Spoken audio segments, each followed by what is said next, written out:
The Japanese Zero appeared over Pearl Harbor on December 7, 1941, and the American pilots who scrambled to intercept it discovered immediately that everything they had been taught about aerial combat was wrong for the opponent they were facing. The Zero was not a fighter that American training had prepared them for. It was not a fighter that anyone in the Allied Air Forces had been prepared for, because the intelligence picture of Japanese aviation had been built on assumptions about Japanese industrial and technological capability that the Zero demolished in the first minutes of the first engagement. It could outturn every Allied fighter. It could outclimb every Allied fighter. It had a range that made it capable of operations that Allied planners had calculated were impossible for any carrier-based aircraft. The pilots who survived the early engagements survived by escaping, by diving away, by running, by the specific luck of being in a position where the Zero pilot had a more important target to pursue, and their after-action reports described an aircraft that the conventional fighter tactics of 1941 had no answer for. Turn with it and it would be on your tail before you completed the turn.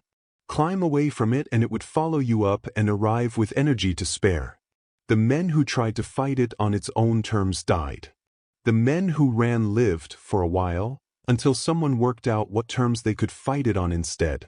That someone was Commander John Thach of Pine Bluff, Arkansas, who sat at a table in early 1942 with a box of matchsticks and worked out the geometry of a solution before he had an aircraft to test it in, and who proved at Midway on June 4, 1942, that the geometry was right.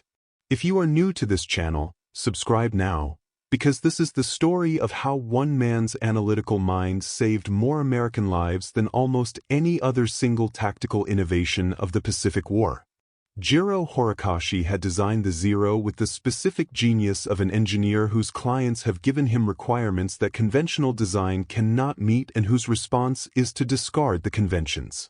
The Japanese Navy had specified a carrier fighter with a range of over 1,200 miles, a top speed exceeding 300 miles per hour, and maneuverability superior to every existing fighter, requirements that the engineering mathematics of 1937 made contradictory, because achieving any one of them at the required level seemed to preclude achieving the others. Horikoshi's solution was to sacrifice everything that did not directly contribute to performance: pilot armor, self-sealing fuel tanks, structural redundancy, every gram of weight that was not pulling the aircraft through the air faster or turning it more sharply. The Zero he produced weighed 5,313 pounds loaded, lighter than any comparable fighter, and the lightness produced the performance the Navy had demanded. It could turn inside every Allied fighter at combat speeds. It could climb faster than every Allied fighter. It could fly to targets that Allied planners had calculated were beyond the range of any carrier-based aircraft. What it could not do was absorb punishment. A Zero hit by .50 caliber fire in its unprotected fuel tanks burned, and a Zero pilot without armor was a pilot with no margin between incoming fire and death.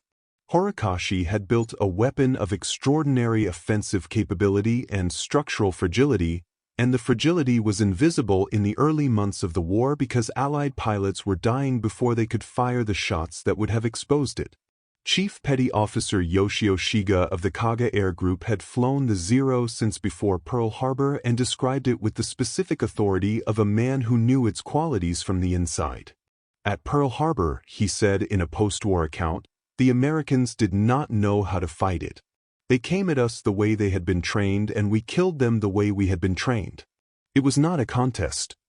The combat reports from the first 6 months of the Pacific War arrived at Commander John Thach's desk with the specific accumulation of evidence that a man who is looking for a pattern eventually cannot ignore. He commanded Fighting Squadron 3, TF-3, and his job was to ensure that his pilots could fight effectively against whatever they faced in the air. What they faced in the air was the Zero, and the combat reports from Pearl Harbor, from the Philippines, from the Dutch East Indies, and from the first carrier engagements were describing an aircraft that the tactics he had been teaching could not defeat. He read Lieutenant Commander Paul Ramsey's after-action report from the Coral Sea with the analytical attention of a man extracting operational data from a document written by a survivor. Ramsey had written with the directness of a commander who understood that the data he was documenting would shape every engagement that followed. The Zero is markedly superior to the F4F in climb, maneuverability, and sustained turn, Ramsey wrote. Pilots who attempt to engage in a turning contest with the Zero will be shot down. Thach read this, and it confirmed what the earlier reports had been building toward. The tactical problem was clear, the existing tactics were wrong, and the solution had to come from somewhere other than the conventional framework that had produced the existing tactics. He began thinking about the geometry. He pulled out a box of matchsticks. He set 2 of them on the table parallel to each other, one representing his aircraft, one representing his wingman's aircraft, and he began moving them through the sequences of a problem that he was solving not from combat experience but from mathematical first principles. The geometry of aerial pursuit. The angles that put a pursuing aircraft in the gun sights of a third aircraft. The specific maneuver that would make the Zero's maneuverability advantage irrelevant. The geometric principle that Thach was working toward on his tabletop was elegant in the specific way that correct solutions to difficult problems are elegant. Not simple, but inevitable, the feeling of a conclusion that the premises required and that makes the path from premises to conclusion seem obvious once it has been found. 2 aircraft fly parallel courses at a separation of approximately 1,000 feet. When a Zero attacks one aircraft from behind, that aircraft turns toward its partner. The partner turns toward the first aircraft. The Zero, following its target through the turn, finds itself flying toward the second aircraft, presenting a head-on or deflection shot to guns it had not been tracking. The mathematics were precise and the implications were complete. The Zero could not win. If it followed its target through the crossing turn, it flew through the second aircraft's fire. If it broke off to avoid the second aircraft, its target escaped and the 2 American aircraft repositioned to repeat the maneuver. If it attacked the second aircraft instead, the first aircraft would be turning toward it from behind. Every option the Zero took in response to the Weave put it in someone's gun sights or allowed an American aircraft to escape. Thach moved the matchsticks through the sequences and checked the geometry from every angle, looking for the countermove that a Zero pilot might make, verifying that each countermove produced the same result. The geometry held. He pushed back from the table and went looking for pilots to test it with. Lieutenant Commander Edward O'Hare was the first person he called. O'Hare had already become the most famous American naval aviator of the war before Thach called him. The Medal of Honor he had earned on February 20, 1942, had made him the face of American aerial valor in the darkest months of the Pacific War. He had been airborne from Lexington with his wingman Lieutenant Marion Dufillo when the Japanese bombers appeared, 9 Mitsubishi G4M Bettys approaching the carrier in the formation that made them most dangerous and most vulnerable simultaneously, each aircraft covering the other's approach. Dufillo's guns had jammed immediately. O'Hare was alone against 9 bombers threatening his carrier. He made 6 firing passes in approximately 4 minutes, approaching each bomber from the beam and rear, firing bursts of extraordinary precision, breaking away and repositioning before the surviving bomber's gunners could track him. 5 bombers down. For minutes. His gunnery averaged approximately 60 rounds per aircraft destroyed, a precision that the Navy's assessment described as among the finest individual aerial gunnery ever documented. It was the gunnery that made him Thach's most important collaborator in the development of the Weave, because the tactic required pilots to make deflection shots at crossing zeros, and O'Hare could demonstrate what that shot looked like and make it look achievable. Butch could hit a deflection shot that most pilots couldn't even acquire, Thach said in a post-war account. I needed him to show the other pilots that the shot the Weave created was a shot they could make. He made it look easy. It was not easy. He made it look easy. Like this video now, because the man O'Hare would help Thach train for that shot was about to fly it in combat for the first time, against odds that the matchstick geometry had been designed for and that real aerial combat would now be asked to confirm.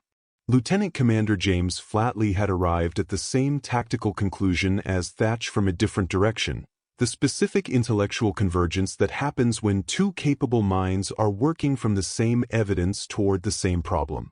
Flatley had fought Zeros over the Coral Sea in May 1942 with VF-42 and had survived the engagements with the analytical attention of a pilot who was simultaneously fighting a battle and observing it with the professional detachment that subsequent accounting required.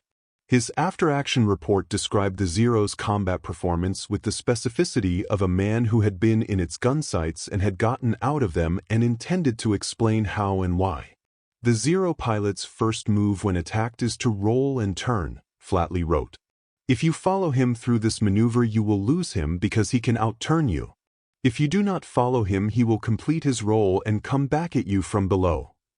His recommendation was identical to Thach's matchstick solution in principle, if not yet in specific form. Never be alone, use mutual support, create the geometric situation where attacking one aircraft always exposed the attacker to another. He contacted Thach after submitting his report. The two men compared their independently developed solutions with the specific recognition of professionals who have found the same answer by different paths. Thach described that conversation as the moment he knew the geometry was right. When Jimmy Flatley told me he had arrived at the same place from the Coral Sea, Thach said, I stopped having any doubt about whether it would work. Two people finding the same answer independently is not coincidence. It is the correct answer. Thach tested the tactic with his VF-3 pilots in the weeks before Midway, flying training exercises in which some pilots flew as Zeros, attempting to defeat the Weave, and others practiced the maneuver with the specific urgency of men who understood they would be using it in combat before the training had fully solidified in their bodies. Ensign Philip Kirkwood was among the pilots learning the Weave from a diagram and then from the air. He described the psychological demand of the tactic's central moment, the moment when a pilot, with an enemy aircraft behind him, had to turn toward his wingman rather than away from the threat, trusting that the geometry would work, trusting that his wingman would be where the geometry required him to be. The first time I turned toward my section leader with a Zero behind me, Kirkwood said in a post-war account, I was not entirely certain he would be there when I looked. He was there. The Zero pilot, one of Thach's own men playing the role, found himself in the section leader's gun sights at the crossing. The geometry worked exactly as the matchstick diagram had said it would. Kirkwood described the moment of comprehension, the specific shift from intellectual understanding to bodily knowledge that physical practice produces. After the first time it worked, I was never afraid of the Zero again. Not because the Zero wasn't dangerous, because I knew how to fight it. Jimmy Thach had given us that. Thach watched his pilots work through the exercises and refine the tactic from what the air showed him, adjusting the separation distance, the timing of the turn, the altitude management, until the Weave was not a diagram but a muscle memory that his pilots could execute under the pressure of combat. He needed it to be muscle memory. The muscle memory was going to be tested very soon. Petty Officer Tadayoshi Koga was 20 years old on June 4, 1942, and he was flying his Zero in the attack on Dutch Harbor in the Aleutian Islands as part of the Japanese operation that was designed to distract American attention from the main effort at Midway. He had trained in the intensive pre-war Japanese aviation program that produced the pilots who had dominated the Pacific War's opening months, trained to the level of mastery that made Japanese naval aviators the most skilled in the world in 1941–42. His Zero was hit by American anti-aircraft fire during the Dutch Harbor attack. An oil line severed, not catastrophic but sufficient to force him down before he could return to his carrier. Japanese operational planning had designated Akutan Island as an emergency landing point, a flat area visible from the air, intended for exactly this situation. Koga saw the flat ground and brought his Zero down toward it with the controlled precision of a trained pilot executing an emergency landing correctly. The flat ground was a bog. The grass that made it look solid from the air concealed soft ground that stopped his landing gear the instant it touched, the deceleration so sudden and complete that the Zero flipped onto its back in the shallow water. Koga was killed. The recovery team that found the aircraft more than a month later could not determine whether the inverted crash or the shallow water had killed him, or which had come first. He was 20 years old. His aircraft was intact, bent propeller, some deformation from the inversion, but structurally sound, engine undamaged, airframe essentially flyable. Lieutenant William Thies spotted the inverted Zero during a routine patrol on July 10, 1942, recognized it immediately for what it was, landed his Catalina nearby, confirmed the aircraft's condition from the ground, and filed the report that reached naval intelligence within hours. He had been flying routine patrols for weeks. This one changed the war. The recovery of Koga's Zero from the Akutan bog was conducted with the careful urgency of men who understood that what they were handling was the most valuable piece of Japanese military technology the American military had ever possessed intact. The aircraft was righted, loaded onto a barge, shipped to Dutch Harbor for initial assessment, and then transported to Naval Air Station North Island in San Diego. The journey of a dead pilot's aircraft from an Alaskan bog to the place where its secrets would be systematically extracted by the same military that had shot it down. Lieutenant Commander Eddie Sanders was the test pilot assigned to the program. He approached the first flight on September 20, 1942 with the preparation of a man who understands that he is about to fly an aircraft whose flight characteristics are unknown and that unknown characteristics can be fatal. He had studied every available piece of Zero intelligence before climbing in. He flew the aircraft for 47 minutes on the first flight, enough to establish that it was stable and flyable and that the controls responded in ways his preparation had described. Then he began the systematic exploration of the performance envelope that the program required. He flew the Zero 24 times in total, working through every corner of what it could and could not do, measuring and recording with the precision of a test pilot who understood that his data would shape the tactics of every American fighter pilot in the Pacific. What he found confirmed the geometry that Thach had worked out on his tabletop. Above 200 miles per hour, the Zero's ailerons became heavy. Above 250 miles per hour, the roll rate dropped to the point of tactical irrelevance. Above 350 miles per hour, structural stress made diving a risk the aircraft could not sustain. Sanders wrote his findings in the specific language of a man who wants other pilots to live because of what he has learned. Keep speed above 200 miles per hour in all combat maneuvers, he wrote. Never slow down to engage the Zero in a turning contest. The maneuverability advantage exists only below 200 miles per hour. Above that speed it diminishes rapidly and disappears. June 4, 1942, the same day that Koga was dying in an Alaskan bog, Jimmy Thach led 6 Wildcats from Yorktown as escort for Torpedo Squadron 3's Devastators attacking the Japanese fleet at Midway. The Devastators were slow and low and the Japanese Zeros protecting the fleet had been descending to low altitude all morning to intercept successive waves of American torpedo bombers. Fleet 8 had been completely destroyed, 15 aircraft and 30 men, Ensign George Gay the only survivor, floating in the water beneath a seat cushion watching the battle from below. VT-6 had suffered similar devastation. The Zeros at low altitude were exactly what Thach's Wildcats found when they escorted VT-3 toward the fleet.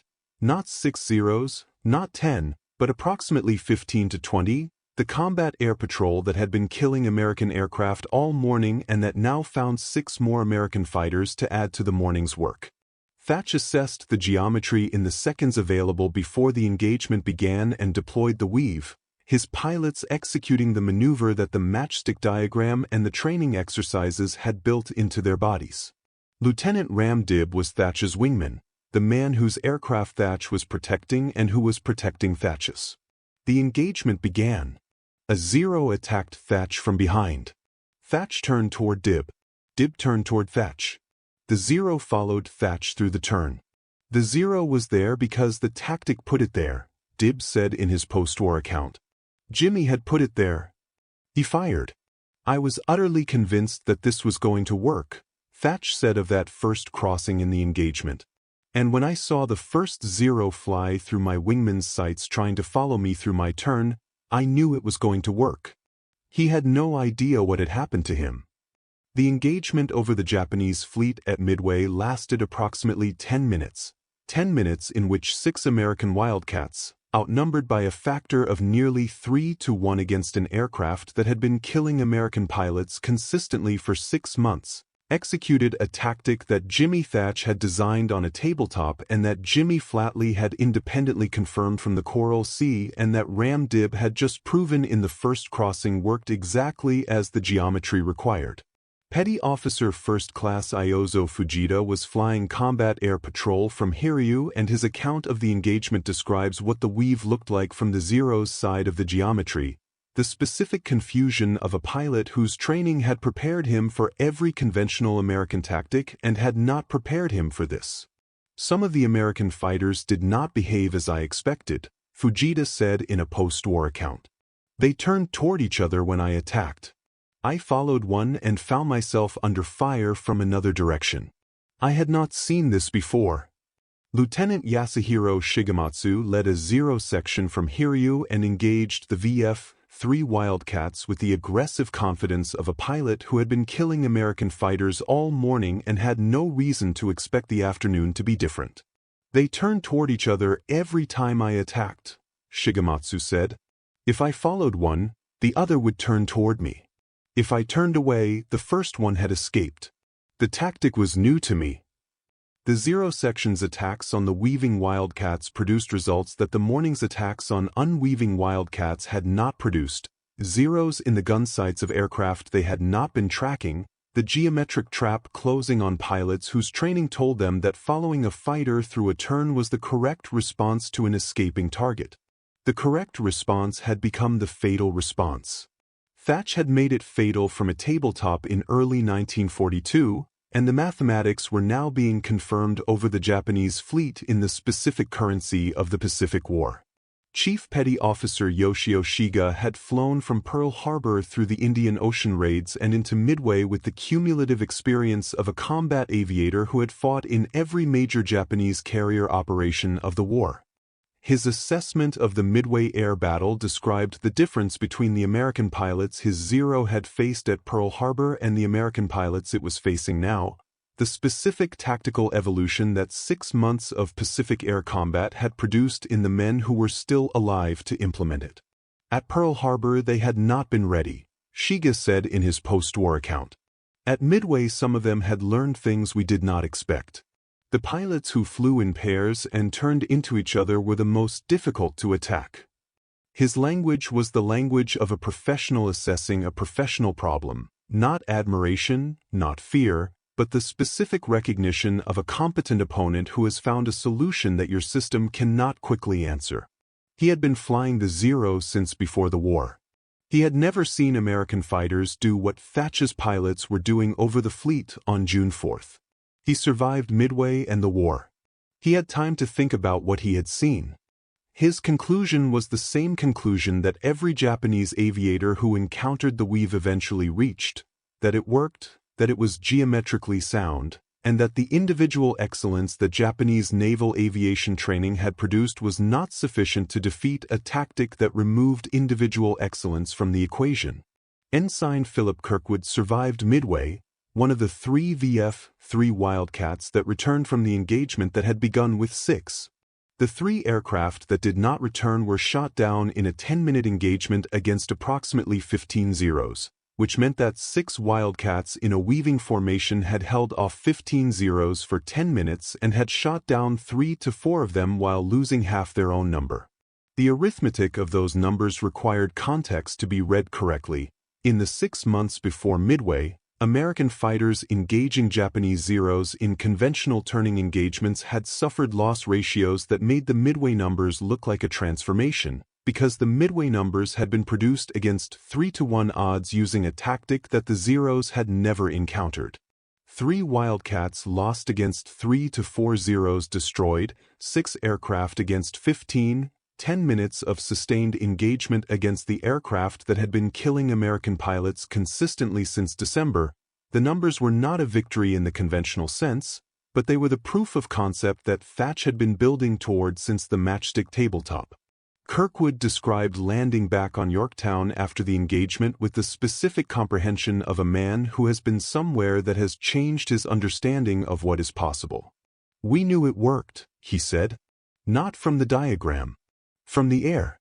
From flying it against 15 Zeros and coming back." He was 22 years old. He had just flown the first combat test of a tactic that would keep American fighter pilots alive for the rest of the war. He walked to the debrief. Thach was already there, making notes, extracting from the engagement the specific refinements that would make the tactic more effective the next time someone had to use it against 15 Zeros.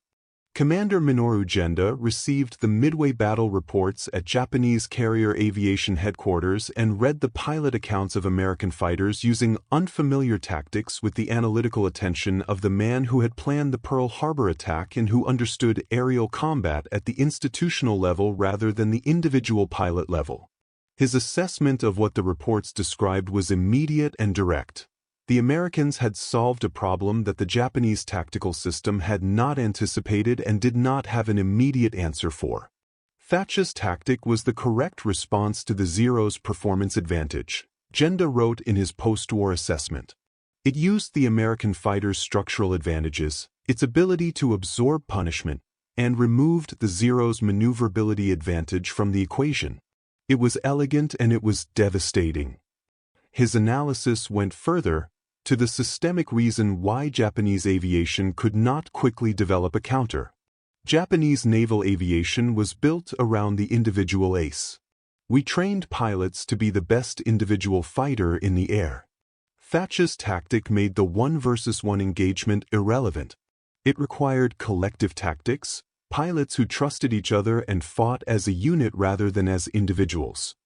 He identified the psychological component with the specific insight of a man who understood his own system from the inside.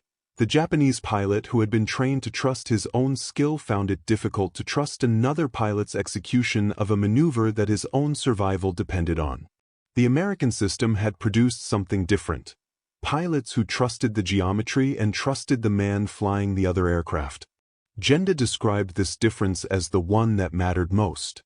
He was the finest tactical mind in Japanese naval aviation, and he was acknowledging that an American commander with a box of matchsticks had outthought the system he represented.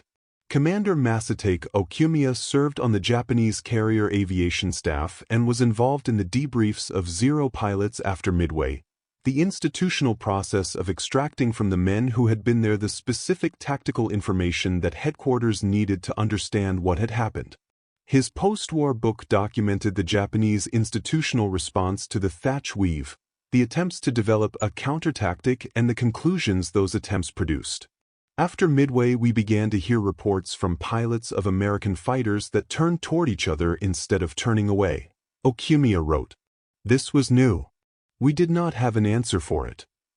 Japanese tactical planners worked through the problem with the resources available, experienced Zero pilots, training exercises, geometric analysis. Their conclusion was the same conclusion that the geometry required. "We tried various approaches," Okumiya wrote. "The fundamental problem was geometric. The American tactic created a situation where attacking one aircraft always exposed you to another. We could not solve the geometry. The geometry could not be solved because Thach had built the solution from the geometry itself, had started with the angles and the physics of aerial pursuit, and had constructed a maneuver that the angles and physics protected from counterattack. A tactic derived from first principles is resistant to counter-tactic development in a way that a tactic derived from convention is not, because convention can be countered by a different convention, but mathematics requires a mathematical answer. The Japanese did not find the mathematical answer. They recognized the tactic. They warned their pilots about it. The warning did not help because knowing what the weave was doing to you and being able to prevent it doing it were different problems with different answers, and only one of them had an answer. Lieutenant Commander James flatly implemented the training program that spread the Thach Weave through American naval aviation after Midway, taking the tactic from a single squadron's muscle memory and building it into the standard curriculum through which every American carrier fighter pilot would subsequently be trained. His fighter director school on Maui became the institution through which hundreds of pilots learned the geometry that Thach had worked out on his tabletop. Flatley's teaching method reflected the insight he had developed independently at the Coral Sea, that intellectual understanding of the tactic was insufficient and that only physical practice against a pilot genuinely attempting to defeat it produced the bodily comprehension that combat required. He made his students fly as the Zero. Once a pilot has been the Zero trying to attack a weaving pair and found himself in someone's gun sights every time, Flatley said, he understood why the tactic worked. The experience of being unable to defeat it was more persuasive than any diagram. Ensign Robert Duncan went through the training program in 1942 and described the specific experience of learning the weave from both sides of the engagement, the diagram, then the air, then the Zero's seat, then back to the American seat with the knowledge of what the Zero pilot was experiencing when the crossing happened. On paper it was elegant, Duncan said in his post-war account. In the air the first time, it was terrifying. You had to turn toward your wingman, toward another aircraft, and trust that he was going to turn toward you and that the geometry was going to work the way the diagram said it would. He described flying as the Zero against a weaving pair and finding himself in the gun sights of the aircraft he had not been pursuing, the geometric trap closing on him the same way it had closed on the Zeros at Midway. After that I understood it in my body, Duncan said. Before that I understood it intellectually. After that I understood it in my body. Those are different things. Petty Officer First Class Saburo Sakai had 64 aerial victories before a 20mm cannon round went through his head over Guadalcanal in August 1942, and he flew 4 hours back to base semi-conscious and landed without assistance and survived. He was Japan's most famous surviving ace, a pilot whose skill was genuine and whose accounts of the Pacific Air War were documented with the specific credibility of a man who had been there for all of it and had the wounds to prove it. His assessment of the tactical shift that the Thach Weave represented was delivered with the directness of a professional describing a professional problem.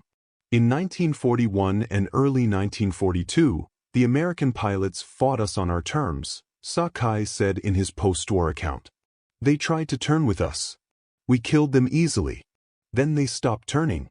They began to use tactics we had not seen. The pilots who used these tactics were much harder to kill. He described the specific experience of engaging a weaving pair, the Zero pilot's instinct to follow a fleeing American fighter through its turn, the discovery that the turn was leading toward another American fighter's guns, the recalculation in the fraction of a second available that produced either a break-off or a shot. The break-off meant the target had escaped. The continuation meant the gun sights of the second aircraft. The geometry had no third option. Sakai's account of his own adaptations, the adjustments he made to his individual tactics in response to the weave, documented a process that produced marginal improvements at the cost of the aggressive pursuit that had made Japanese Zero pilots dominant in the early war period. The adaptation required Japanese pilots to be less aggressive, to pause before committing to an attack, to assess whether the target was weaving, to look for the second aircraft before pursuing the first. The pause was a concession. It meant the American pilot had time to escape. It meant the Zero's advantage was already being traded away before the shot was fired. Lieutenant Commander Tommy Blackburn commanded VF-17, the Jolly Rogers, and built the squadron's training program around the Thach Weave with the specific thoroughness of a commander who had studied what the tactic had done at Midway and intended to extract the maximum operational value from it in the F-4U Corsair that VF-17 would be flying. The Corsair was faster than the Zero at every altitude, 417 miles per hour maximum against the Zero's 331, and Blackburn understood that speed combined with the Weave's geometry produced a tactical situation that Japanese fighters could not solve in the air. A weaving pair of Corsairs was both faster than the Zero and geometrically protected by the mutual support. The Zero faced a performance disadvantage and a tactical disadvantage simultaneously, and the two disadvantages compounded each other. His executive officer Lieutenant Commander Roger Hedrick had developed the 4-aircraft evolution of the tactic: 2 weaving pairs in mutual support, the geometry scaling from 2 aircraft to 4 in a way that extended the defensive coverage without changing the underlying mathematical principle. Thach designed it for 2 aircraft, Hedrick said. We flew it with 4. The geometry scaled upward. If 2 aircraft weaving could not be successfully attacked by a single zero, 4 aircraft weaving in 2 pairs could not be successfully attacked by a formation of zeros. Blackburn's training philosophy translated the geometric principle into the physical standard he demanded from every VF-17 pilot before deployment. I wanted my pilots to fly the weave the way they walked, Blackburn said. Without thinking. The thinking was done at the diagram stage. In the air, the body executes and the mind looks for the next threat. VF-17 flew 76 days of combat in the Solomons and accumulated 154 aerial victories. The combat record of a training philosophy translated into muscle memory and muscle memory translated into survival. Captain Masahiro Kawato flew Zeros in the Solomons campaign in 1943, and his account of encountering American fighters using the weave in the mid-war period documents the tactic from the Japanese perspective after a year of adaptation attempts. Japanese pilots by 1943 had been warned about the weave, briefed on what it was, what it looked like from the attacking aircraft, what it was designed to produce. The warning did not solve the problem. The American fighters flew in pairs that supported each other, Kawato said in his post-war account. If I attacked one, the other turned toward me. I learned to watch for both aircraft before committing to an attack. The ones who did not watch for both did not survive. His description of the adaptation, the pause before committing, the assessment of the second aircraft's position before pursuing the first, documents the concession that the geometry forced from Japanese pilots. We learned to recognize the tactic, Kawato said. We did not learn to defeat it. The geometry did not permit defeat. The geometry did not permit defeat because Thach had verified the geometry from every angle on his tabletop before he asked anyone to fly it, had looked for the countermove that would permit defeat, and had confirmed that the countermove did not exist within the physics of aerial pursuit. Kawato's post-war assessment reached the same conclusion that Genda had reached from the institutional level and Okumiya had reached from the staff level and Shiga and Fujita and Shigematsu had reached from the cockpit level, that the Americans had found an answer to the Zero's performance advantage that the Zero's performance advantage could not overcome. One Japanese pilot after another, from the aces to the commanders, describing the same geometric trap closing around them and finding no exit that the geometry permitted.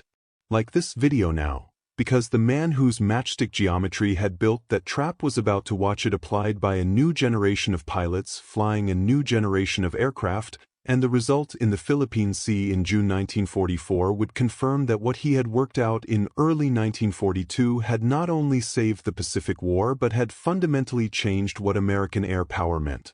Lieutenant Commander Eddie Sanders completed his 24th test flight of the Akuten Zero in late 1942 and submitted his report with the specific precision of a test pilot who understands that the numbers he has recorded are going to be read by men whose lives depend on their accuracy. The report confirmed and quantified every tactical principle that Thach had derived from first principles: the maneuverability advantage below 200 miles per hour, the roll rate collapse above 250 miles per hour, the structural limits above 350 miles per hour, the unprotected fuel tanks and absent pilot armor that made the Zero fragile to hits that a Wildcat would absorb. Lieutenant Alex Vreeshu received the Sanders report as part of his pre-deployment training and described reading it with the specific attention of a man who is memorizing facts that will determine whether he lives or dies. The Sanders report told us exactly what the Zero could and couldn't do, Vreeshu said. We knew its limits. Once you know an opponent's limits, you can fight within them and make him fight outside them. Vreeshu would use that knowledge in the Battle of the Philippine Sea in June 1944, shooting down 6 Japanese aircraft in 8 minutes in the engagement that American pilots called the Marianas Turkey Shoot, the destruction of Japanese naval aviation's offensive capability in a single afternoon. His account of those 8 minutes described using the speed, the altitude, The mutual support that Thach had developed on a tabletop and Sanders had quantified in 24 test flights and Flatley had taught at Maui and Blackburn had embedded in VF-17's muscle memory. The tactics Jimmy Thach had worked out on a tabletop with Matchsticks in 1942 were still keeping me alive in 1944, Vracia said. The aircraft had changed. The geometry had not. The Battle of the Philippine Sea on June 19, 1944, was the moment when everything that Thach had built from a tabletop in early 1942 arrived at its full operational expression, not as a tactic used by 6 aircraft against 15 Zeros over the Japanese fleet at Midway, but as the standard doctrine of an American carrier aviation force that had grown from the desperate improvisation of the war's opening months into the most powerful naval air force in history. The Japanese carriers that sortied against the American Fifth Fleet in the Philippine Sea carried aircraft and pilots that bore no resemblance to the force that had attacked Pearl Harbor, not because the aircraft had deteriorated, though the Zero's performance advantage over American aircraft was largely gone by 1944, but because the pilots had. The men who had flown from Kaga and Hiryu and Akagi in December 1941 had been trained for years in a system that Genda had described as building the finest individual fighters in the world, pilots whose mastery of the Zero was so complete that the aircraft's capabilities became extensions of their own bodies. Those men were mostly dead. The attrition of Midway, of Guadalcanal, of the Solomons Campaign, of 2 years of Pacific Air War had consumed the trained pilot cadre faster than the Japanese training system could replace it. The pilots flying from Taiho and Shokaku and Zuikaku in June 1944 had months of training rather than years. They could fly the Zero, but they had not developed the instinctive mastery that the pre-war pilots had possessed, and they had not been given the time to develop the collective tactical discipline that the Thach Weave required even from the Americans who flew it. They flew into American combat air patrols that were executing Thach's geometry with the automatic precision of pilots who had learned it as basic doctrine, and the result was the most one-sided aerial engagement of the Pacific War, 373 Japanese aircraft destroyed against 23 American aircraft lost. A kill ratio so extreme that the American pilots who flew it called it the Marianas Turkey Shoot before the day was over. Alex Vracia shot down 6 Japanese aircraft in 8 minutes on June 19, 1944, and his account of those 8 minutes is the documentation of what Thach's matchstick geometry looked like when it was fully internalized and executed by a pilot who had made 19 aerial kills and understood the tactical system from the inside.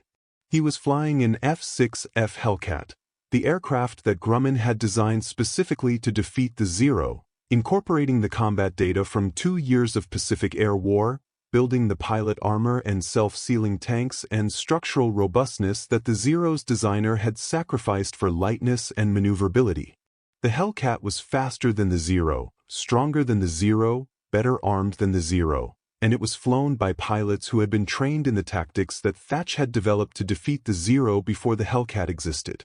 Vracia's 6 kills in 8 minutes were the product of speed management, altitude discipline, and the mutual support geometry that he had absorbed from training and that he executed without conscious thought in the engagement. He described the specific sequence afterward with the economy of a combat pilot reporting a completed action: the intercept, the positioning, the first shot, the repositioning, the second shot, the continuation through 4 more aircraft in the time it took the Japanese formation to understand that it was being destroyed. His final assessment was the assessment that every pilot who had been trained in the Thach Weave eventually gave when asked about its continuing relevance after the Hellcat had made the Zero's performance advantage obsolete. The aircraft had changed, Vracia said. The geometry had not. The geometry had not changed because correct geometry does not change. The angles and the physics of aerial pursuit that Thach had verified on a tabletop were the same angles and physics that governed every aerial engagement from Midway to the Philippine Sea, regardless of what aircraft were flying them. Petty Officer First Class Hiroyoshi Nishizawa had 87 confirmed aerial victories, the highest score of any Japanese pilot, the product of a skill that contemporaries described as supernatural, a mastery of the Zero so complete that it seemed to operate outside the aircraft's documented performance limits when he was flying it.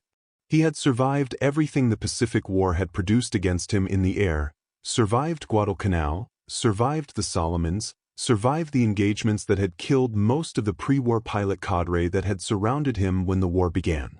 He was killed on October 26, 1944, as a passenger in a Mitsubishi A6M transport aircraft, shot down not in combat but in transit, not in a Zero but in an unarmed plane, not by an enemy who had defeated him but by a war that had outlasted the operational usefulness of even its finest individual practitioners. The specific irony of his death was not lost on the Japanese pilots who survived him. The man who had not been defeated in 87 aerial engagements killed when he was not flying, by a war that had moved past the individual excellence he embodied toward the collective tactics and institutional weight that had made individual excellence insufficient. His death was not a comment on his ability. It was a comment on the nature of the war. Saburo Sakai, who had survived his own near-fatal wounding over Guadalcanal and had understood better than almost anyone what was happening to Japanese aviation as the war progressed, described Nishizawa's death with the specific grief of a man who has lost the last representative of something that was ending regardless of any individual's ability to sustain it. "He was the finest pilot I ever saw," Sakai said. "The war did not end because of that." Jiro Horikoshi watched the destruction of the aircraft he had designed from a position that no designer of a weapon system ever wants to occupy, the designer whose work was being defeated not because the design was wrong but because the opponent had found the specific answer to the design's specific strengths. The Zero was not a failed design. It was an extraordinary design that had accomplished everything it was asked to accomplish in 1940, 1941, and 1942, and that had been answered by a tactic built from first principles and an aircraft built from combat data, both of them produced by an industrial and intellectual system that the Zero's designer had not been asked to account for when the Navy had given him his specifications. He had built what they asked for. What they had asked for had been correct for the war they had anticipated and insufficient for the war they had started. Horikoshi's post-war reflections on the Zero described the aircraft with the measured honesty of a man who understood exactly what it was and exactly what it was not. "I designed the Zero to be the finest fighter in the world within its operational parameters," he wrote. Within those parameters it was. The Americans found the parameters and fought outside them. I had not been asked to design an aircraft that was excellent outside its parameters. No aircraft can be excellent everywhere. His assessment was the designer's acknowledgement of the same geometric reality that Genda had acknowledged from the institutional perspective and Okumiya had acknowledged from the staff perspective and Kawato had acknowledged from the cockpit, that Thach had found the Zero's parameters and built a tactic that operated outside them, and that operating outside them was the answer that made the Zero's excellence inside them irrelevant. The story of what the Thach Weave meant for the Pacific War requires the specific arithmetic that the historians have subsequently performed, the calculation of what American carrier aviation's pilot survival rates looked like before the tactic existed and after it was adopted, the comparison of engagement results in the 6 months before Midway and the 2 years after, the accounting of the tactical knowledge as a force multiplier in the specific currency of lives preserved and aircraft returned. Before the Weave, American Wildcat pilots engaging Zeros in conventional turning engagements were dying at rates that made the survival of American carrier aviation as a fighting force a question rather than a certainty. The carriers had survived the first 6 months of the war, had won at Coral Sea in the strategic sense of stopping the Japanese advance, had won decisively at Midway, but the fighter pilots who defended them were being consumed at rates that the expanding American training pipeline was only barely replacing. The Weave changed the consumption rate. Not by making American pilots invulnerable. 3 of 6 Wildcats had been lost at Midway, and the tactic was never a guarantee, but by making the engagement survivable at odds that conventional tactics had made unsurvivable. The pilot who survives his first engagement lives to fly his second. A pilot who lives to fly his second has the experience that makes his third more likely to be survived. The compounding of survival across the Pacific War's remaining engagements, multiplied by the hundreds of pilots who were trained in the Weave and who used it in combat, produces a number that no historian can calculate precisely but that every analyst who has examined the Pacific Air War has assessed as significant. Commander Joseph Clifton, who extended and refined the tactics training implementation through 1942 and 1943, described the effect directly. Before Thach, we were teaching pilots to fight the Zero on its terms. After Thach, we were teaching them to fight it on ours. The difference in survival rates was immediate and significant.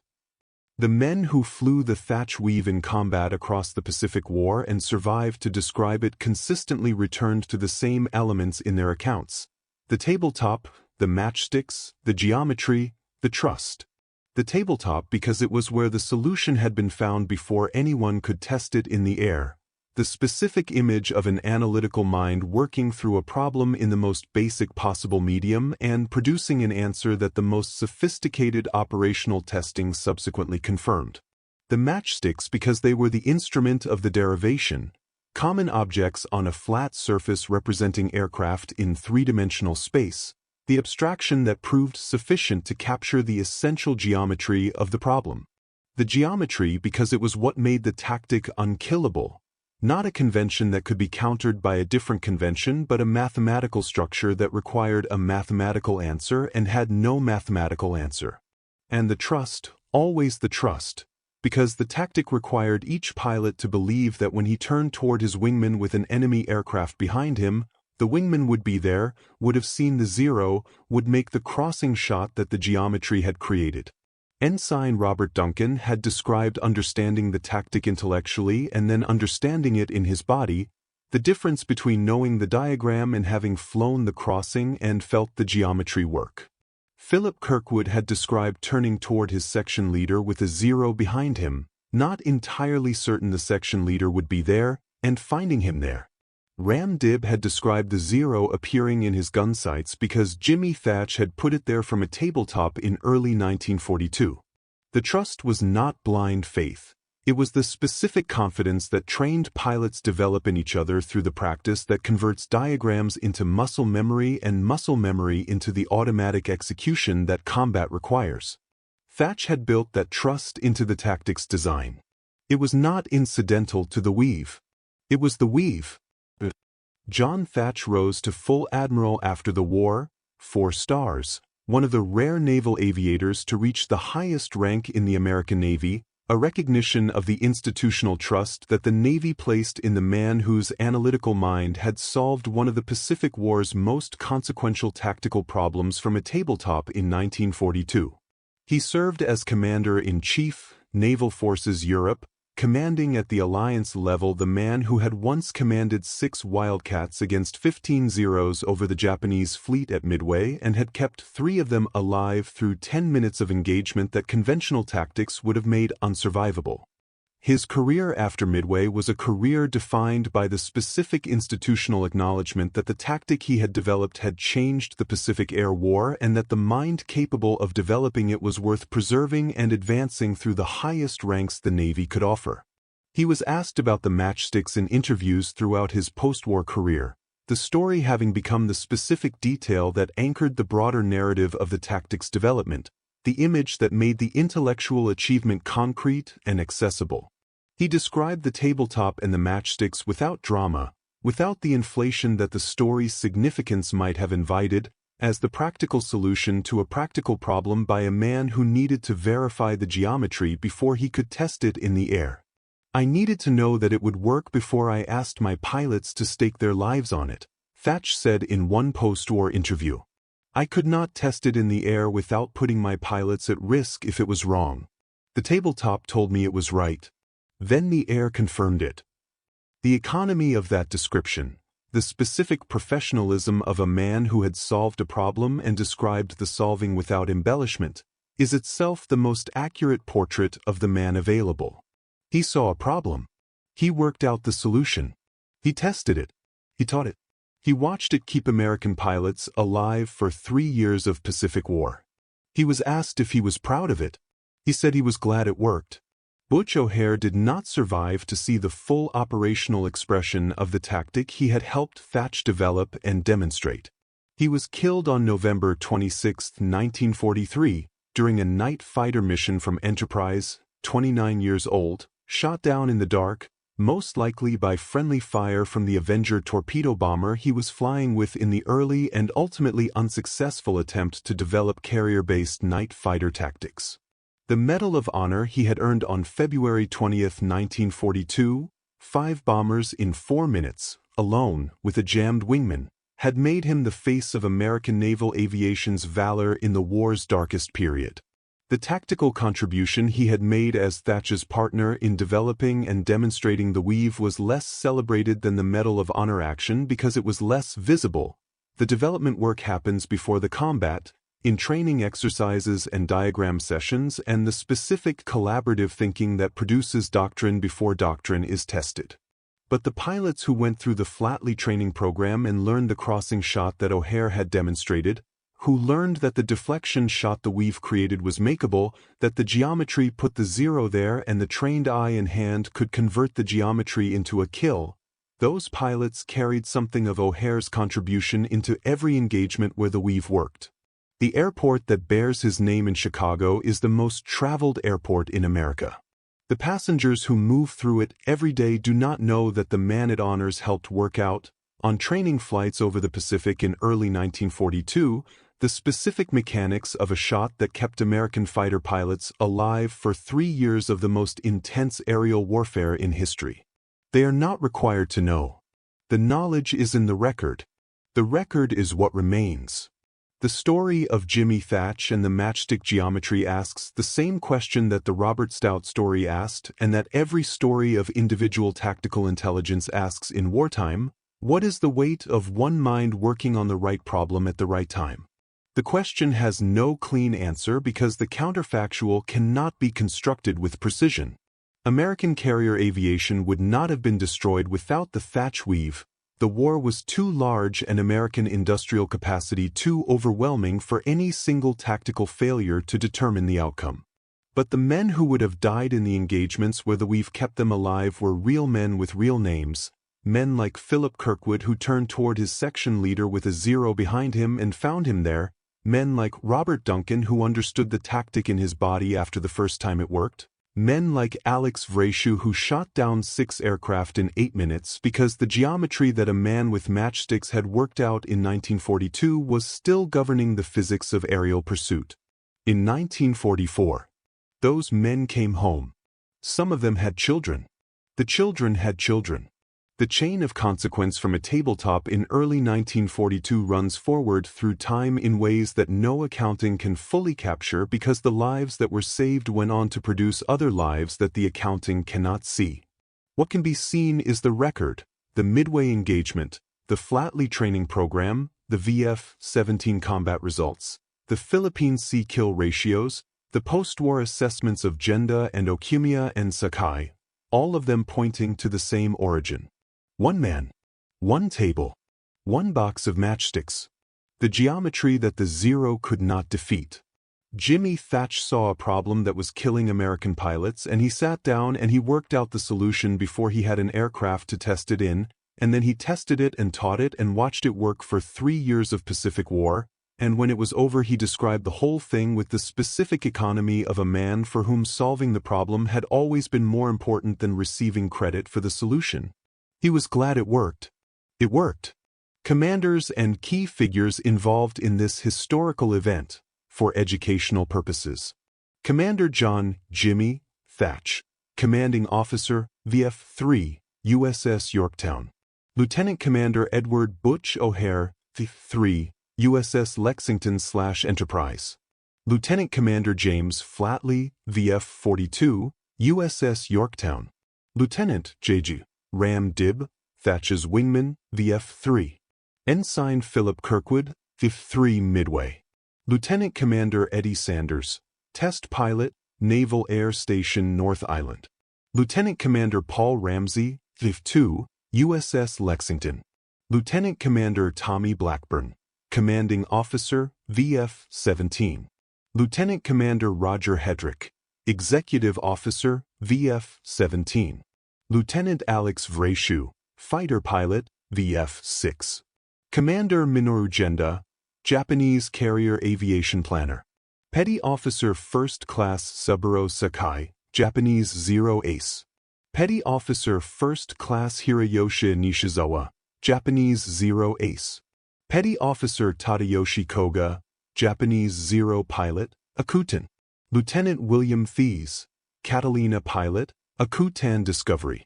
Petty Officer First Class Iozo Fujita, Zero Pilot, Hiryu. Chief Petty Officer Yoshio Shiga, Zero Pilot, Kaga. Lieutenant Yasuhiro Shigematsu, Zero Section Leader, Hiryu. Commander Masatake Okumiya, Japanese Carrier Aviation Staff. Captain Masajiro Kawato, Japanese Zero Pilot, Solomons. Jiro Horikoshi, Designer, Mitsubishi A6M Zero. Ensign Robert Duncan, Navy Fighter Pilot, trained in the Weave. Ensign George Gay, V8, Sole Survivor, Midway. Time: December 1941 to June 1944. Dates: Pearl Harbor, December 7, 1941 O'Hare's Medal of Honor Action, February 20, 1942 Battle of the Coral Sea, May 4 to 8, 1942 Battle of Midway, June 4 to 7, 1942 Akutan Zero discovered, July 10, 1942 First American test flight of captured Zero, September 20, 1942 VF-17 combat deployment, 1943 to 44 Battle of the Philippine Sea, June 1944. Locations: Pearl Harbor, Hawaii, Coral Sea, Pacific Midway Atoll, Pacific Akutan Island, Aleutian Islands, Naval Air Station North Island, San Diego Guadalcanal, Solomon Islands, Philippine Sea, Pacific. Weather: Pacific tropical conditions throughout. The specific clarity of Pacific air at altitude that makes aircraft visible at great distances and makes the geometry of aerial combat a matter of physics and mathematics as much as skill. Units involved: VF-3, USS Yorktown VF-2, USS Lexington VF-42, USS Yorktown VF-17, USS Bunker Hill, Ijin Kaga Air Group, Ijin Hiryu Air Group, Ijin Akagi Air Group.